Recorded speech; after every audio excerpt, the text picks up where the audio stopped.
Okay, I'm going to continue reading The Horn God of the Witches, Chapter 17, The Witch Father, the Horn God, and Traditional Witchcraft. Traditional witchcraft, also sometimes called old craft or traditional craft, is a branch of the modern craft that looks to English cunning craft.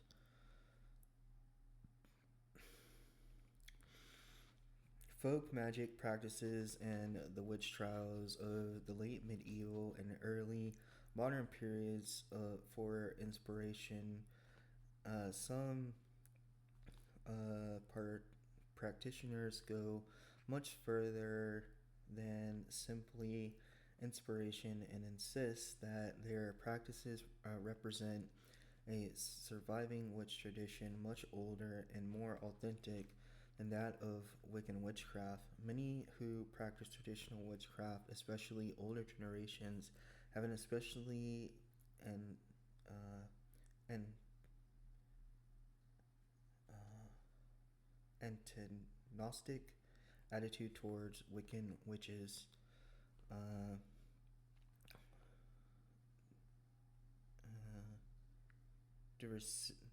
Derisively describing Wicca as a neo-pagan tradition, while stating that traditional witchcraft claims indicate a pre-modern provenance. Though my main practice is Wiccan witchcraft, I'll admit to also being seduced by the charms of traditional witchcraft. The smart witches uses whatever works, and in many of the ritual uh, techniques and ideas from traditional witchcraft work. I also see traditional witchcraft and Wicca as generally stemming from the set of ideas and impulses.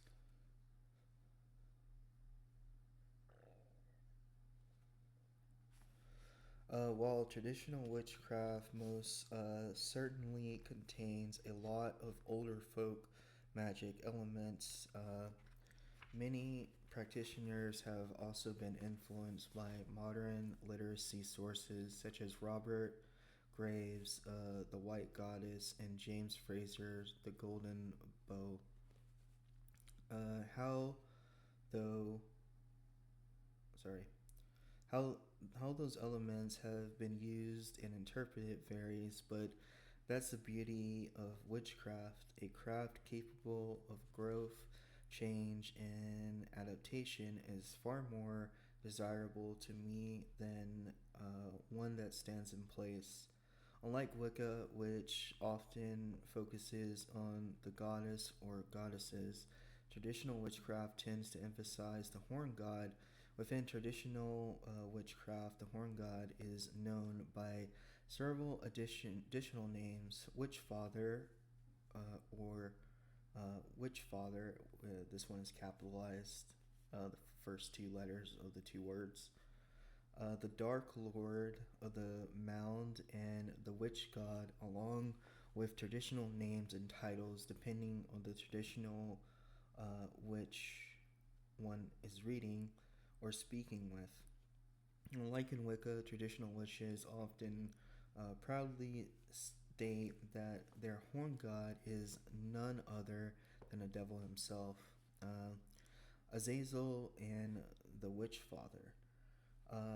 Robert Cochrane is generally credited as being the first public traditional witch, articulating a witchcraft practice radically different from that of Gerald Garner.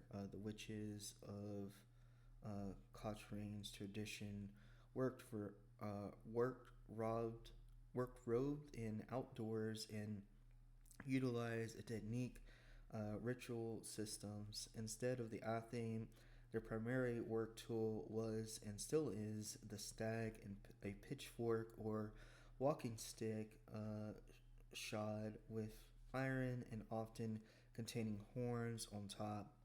Uh, Cotrane's witchcraft was heavily influenced by Gardner's The White Goddess and was the first modern witchcraft tradition to freely add elements from Christian and Jewish practices. The theological underpinnings of Cotrane's witchcraft have always been hard to nail down. Unlike the works of many other witchcraft uh, architects, much of Cotrane's, or I think his name is actually Cockrange, or no, yeah, Coke Range, because it's Coch. So Coke Range, written legacy is in the form of letters to various members, and in those letters, uh,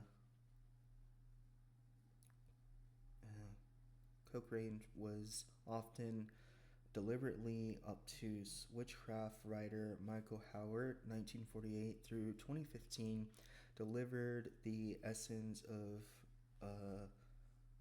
Cochrane's system was the use of magic and religion to overcome fate. Also, the name of the goddess, according to Howard. In other words, witchcraft was a tool to make to take control over one's life. Unlike with later traditional witches, the horn god was not always the primary deity of Cochrane's craft. However, Cochrane did help define modern interpretations of the horn god and tradecraft. Writings to Americans, which Joseph Bear Walker Wilson, 1942 through 2004, Cochrane provides a cosmology of deity ending with the god of fire, of craft, of lower magic, and of fertility and death. Cochrane goes on to write that all the things of this world belong to him, and that he is the star-crossed serpent. The term star-crossed serpent would be used by later traditional witchcraft writers and is the reference to Azazel, a former angel and son of heaven who fell from grace.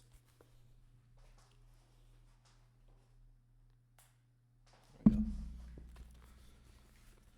Um, the story of Azazel comes from the apocalyptic Jewish work titled The Book of the Watchers, a group of stories most likely collected during the Maccabean Revolt 1960. Sorry, six. That's definitely not 19.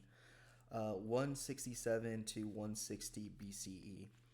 The book tells the story of the group of angelic beings known as Watchers, who were charged by the Jewish God to overlook human beings.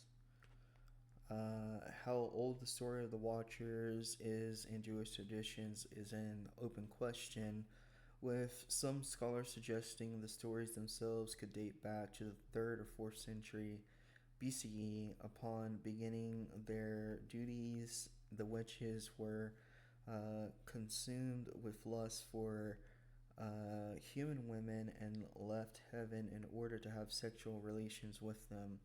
The union of mortal women and angelic watchers produced the Nephilim, fallen ones, a race of giants that brought vengeance to earth.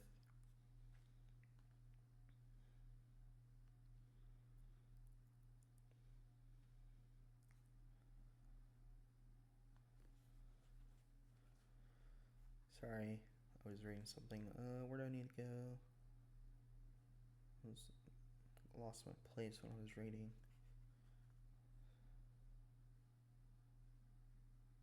Okay, let me reread that. The union of mortal women and angelic watchers produced the Nephilim, fallen ones, a race of giants who brought violence to earth. I think I said vengeance before. When some traditional watchers talk about witch blood, they are generally referencing the idea that there are people, witches, descended from the Nephilim and the Watchers.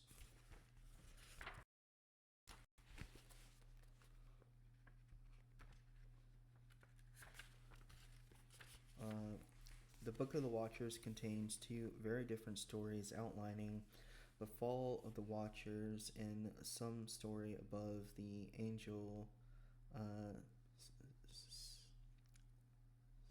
Semi Semihaza or Semiaz, depending on the translator, leads the Watchers. A second story gives the name Azazel as the leader of the Watchers, which Azazel gives to humanity. Being more than just carnal, Azazel teaches women magic, witchcraft, and cosmetology. The butterflying, the beautifying of the eyelids is held up as essential, horrible skill to teach human beings. Perhaps even more importantly, it's Azazel who gives humanity the knowledge of the forge and with it weapons, introducing violence into the world. Azazel gifts also include how to manufacture jewelry, which is also condemned. As the story of Azazel progresses, he is credited with introducing sin into the world. Since Azazel was the architect of so much of Earth, it's no wonder that his name most likely translates as Strong God. For strong was Azazel's influence on the world. The story found in the Book of the Witches was eventually added to another piece of apocalyptic Jewish literature, the Book of Enoch. Enoch, I think I own both of these books. I think I do. I own both of these books, I do believe. Enoch contains material from 5 very different sources and can be looked at as a document expressing the development of Jewish and later Christian ideas about the devil. Over the course of Enoch, the name of the evil one changes from Semihaza to Azazel and eventually to Satan. Since they were all added to the same religious book, the different stories in Enoch began to be interpreted as one tale instead of several, with the figures of Semi Azazel, and Satan all becoming one and the same. While seen as a source of wickedness in Christianity and Judaism, Azazel can be interpreted in other ways. Instead of being an evil force, Azazel is a source of knowledge and human betterment. As a deity to forge and flame, he has parallels with Lucifer, the Lightbringer. Azazel is a figure who chose to be on Earth and not occupy a space above the natural world. While Yahweh apparently found sex with human female sinful, Azazel believed, like modern witches, otherwise. Sex is not some sort of cosmic test, it's something to be enjoyed among consenting adults. Azazel is also the origin teacher of magic, certainly an important skill for modern witches. Azazel is also intensely human in his longing and desire to be with others physically. Robert Cochrane had called his coven or Kuvin the clan of Tubal Cain, named after the legendary Hebrew blacksmith Tubal Cain. According to the Book of the Watchers, it's Azazel who gave the power of the Forge to humanity. So by naming his group after Tubal Cain, Cochrane was linking it to Azazel and the Watcher's gifts of light, knowledge, and magic. Paul Hewson, who writing in 1970, would later connect Tubal Cain and Azazel to the legends of the goddess Diana and the Babylonian god Samash. Hewson would also retell the tale of Azazel, generally spelled Azael by Hewson, replacing it front and center in the many witch traditions that would later be inspired by his book Mastering Witchcraft. The star-crossed serpent isn't Cochrane's only conception of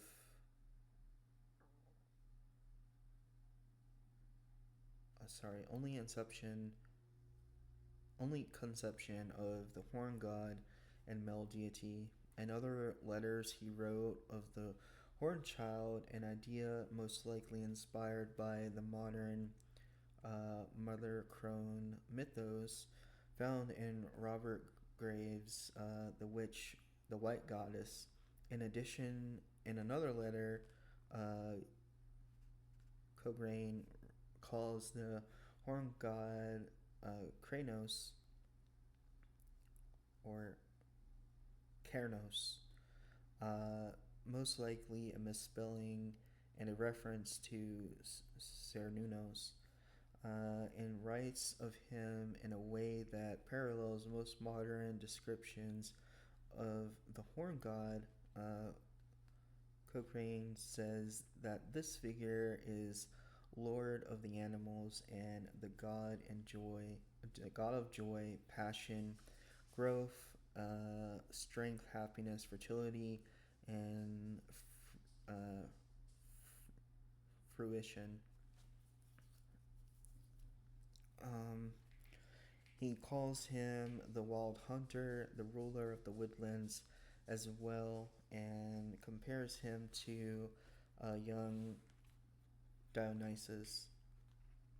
The horn god in later uh, traditional witchcraft, there if there's any if there's any one thing that makes the witch father of traditional witchcraft as different from the horn god of Wiccan witchcraft, it's the idea that the witch father is far more dangerous.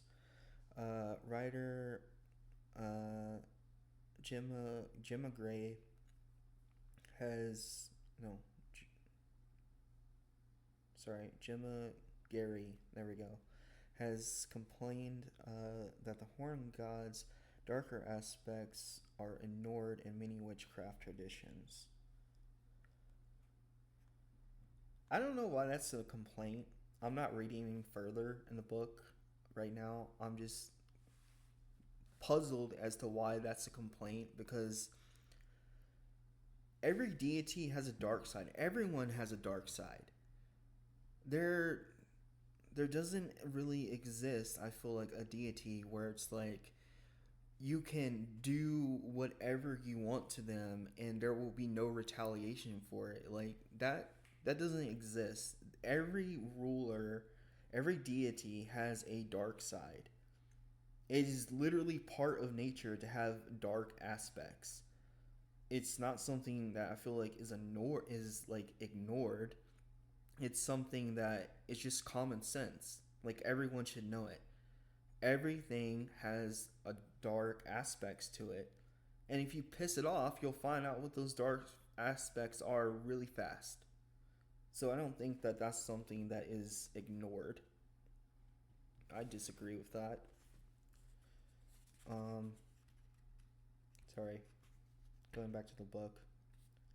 Uh, Writer Jim McGarry has complained that the Horn God's darker aspects are ignored in many Wiccan traditions, and that his role has been reduced to something green uh, and uh, uh, bidding. Uh, old crafter Nigel G. Persons has written that the horn god of traditional craft is no gentle, loving father figure, and is the render, the destroyer, the reaper and raper. What a horrible thing to say. I don't I don't know. I don't know like what other side to pissing off a god could be than just despair and destruction for the one who did the act. So to me it's just common knowledge and common sense that yes, pissing off a god can result in despair and destruction of everything you hold dear in your life because it's a god.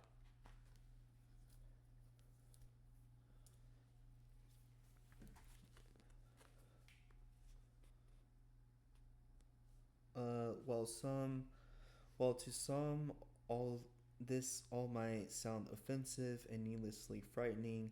Both writers have a definite point. If the horn god is the king of the wild wood, then that wood has to be wild. He's not just a god of gentle summer rains, he's a lord of thunderstorms and earthquakes too. While this book has taken pains to point that out, within Wicca, the horn god has traditionally been associated with death, and still something that's very uncomfortable to a lot of people. And it's the truth that's often let out of witchcraft books, which often don't mention the horn god in any other than superficial terms to begin with.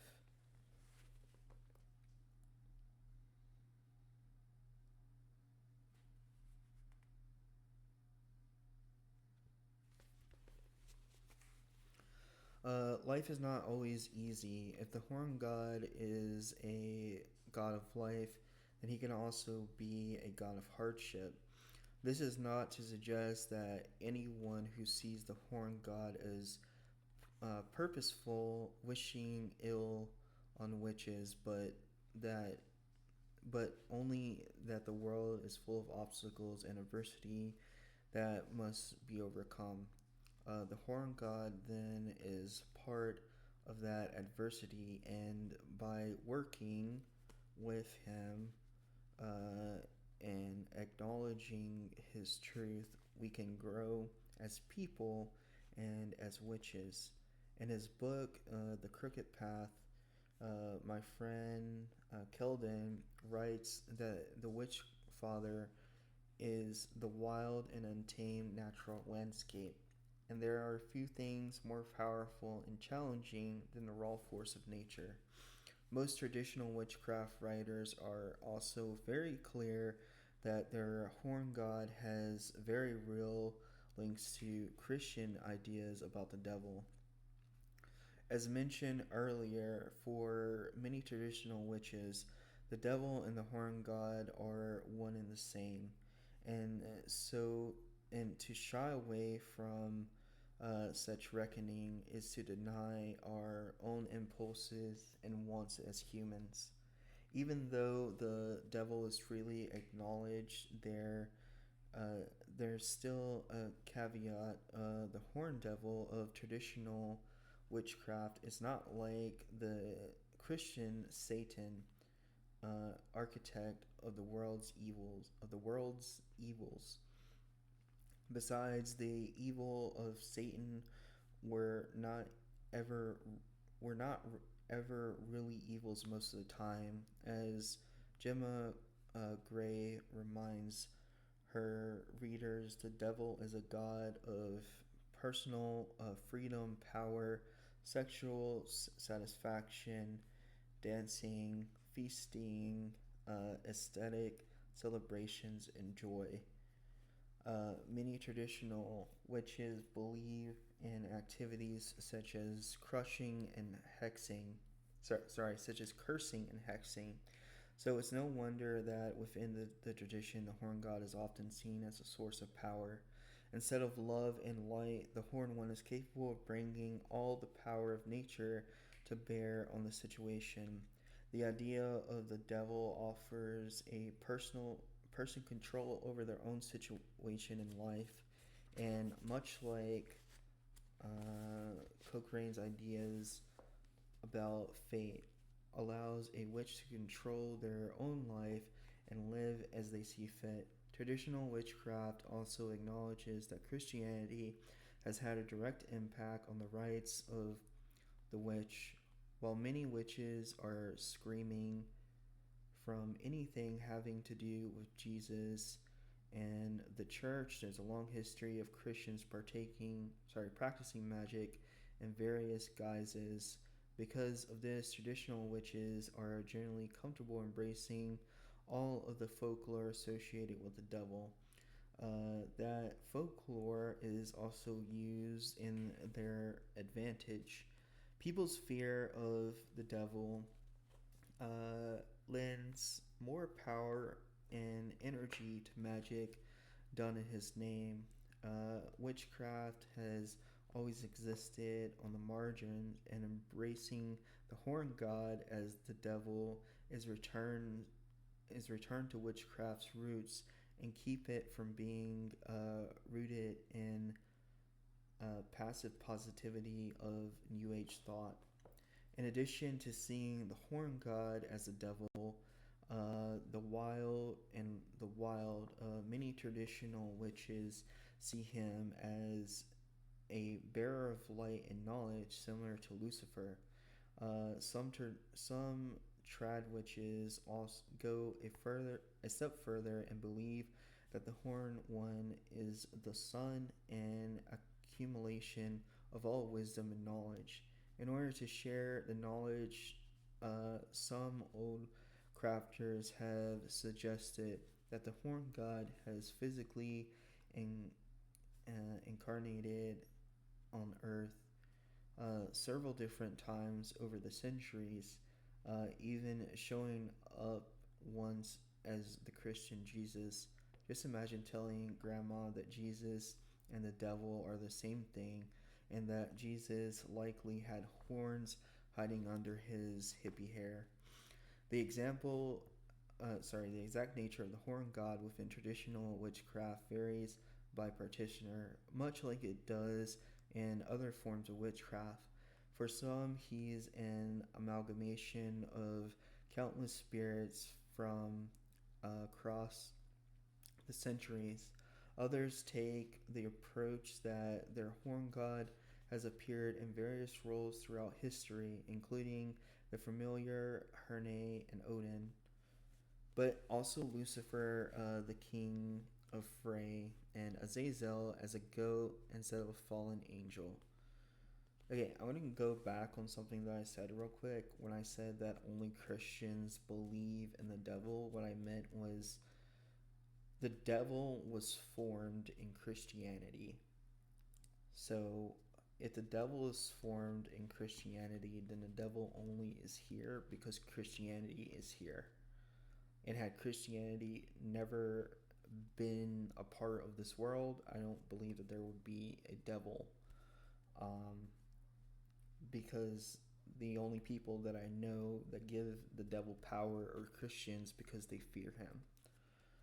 So that's what I mean by Christians believe in the devil, because their religion literally made it so. Okay, back to the book. While the horn god in most traditional craft is generally written about as a deity, some trad witches see him primarily as spirit of place and a primordial force. Despite rituals and practices that suggest a god, perhaps my favorite honorific for the horn god in traditional witchcraft is the king of the mound. For me, the phrase brings to mind rot and decay, things generally seen as unwanted by society at large. However, without rot, there is no life. Huh. Maybe that's why there's so much brain rot online now, so there can be life. Like the horn god within Wicca, the horned one of traditional witches is a god of life and death. Traditional witches just often seem more at ease with the uglier implications of this. The horn god lives within a decaying carcass just as much as he lives in green forests and bubbly stems. That makes a lot of sense. Okay, that's the end of this chapter.